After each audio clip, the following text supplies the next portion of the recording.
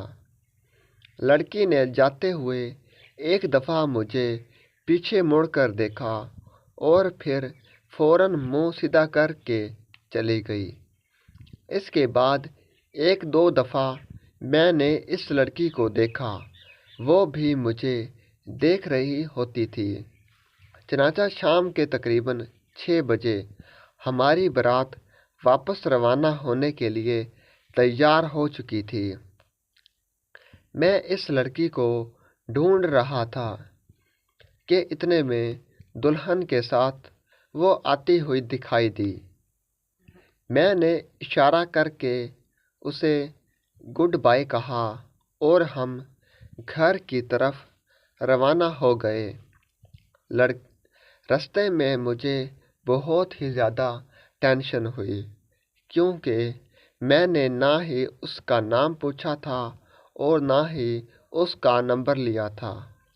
نہ جانے وہ لڑکی مجھے اتنی خوبصورت اور میرے دل میں کیوں سما چکی تھی۔ مجھے سمجھ نہیں آ رہا تھا کہ آفس میں بھی کئی لڑکیاں تھیں اور اس کے علاوہ کالج لائف اور یونیورسٹی میں بھی مجھے کوئی بھی لڑکی پسند نہیں آئی تھی اور نہ ہی کوئی اتنا دل کے قریب ہوئی تھی۔ کئی دن گزر گئے۔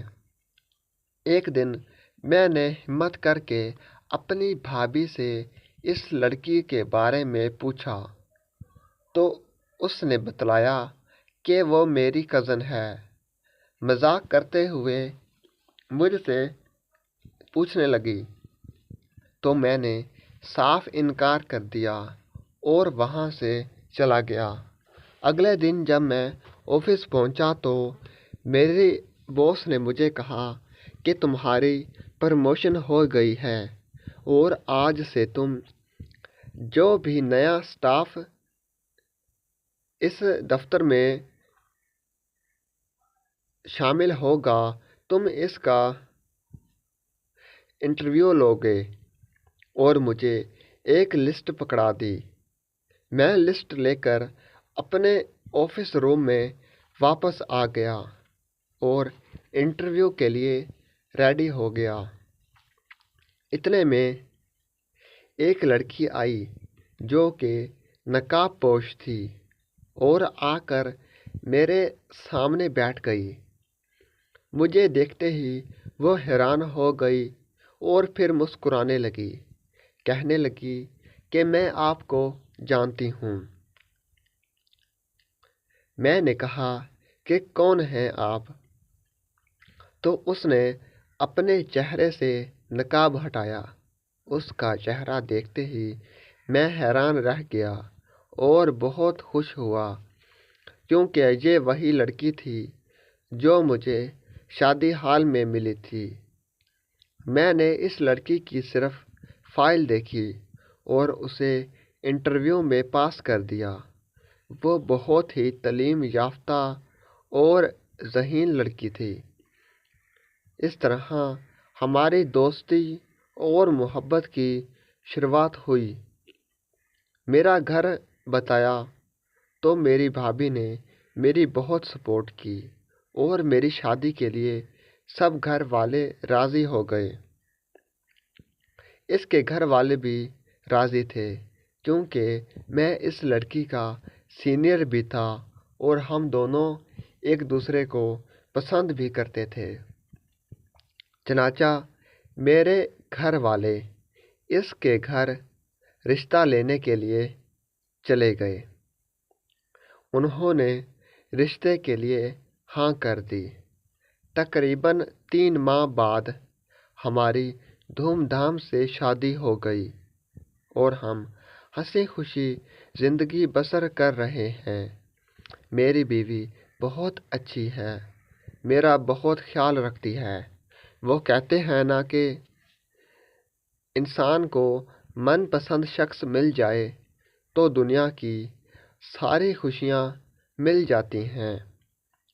ویڈیو اچھی لگی تو چینل کو لائک کریں، سبسکرائب کریں، شیئر کریں، گھنٹی کے نشان پر کلک کرنا مت بھولیں تاکہ ہماری ہر ویڈیو آپ کے پاس بآسانی پہنچ سکے اور ہماری حوصلہ افزائی ہو سکے۔ کمنٹ سیکشن میں اپنی رائے کا اظہار ضرور کریں۔ شکریہ۔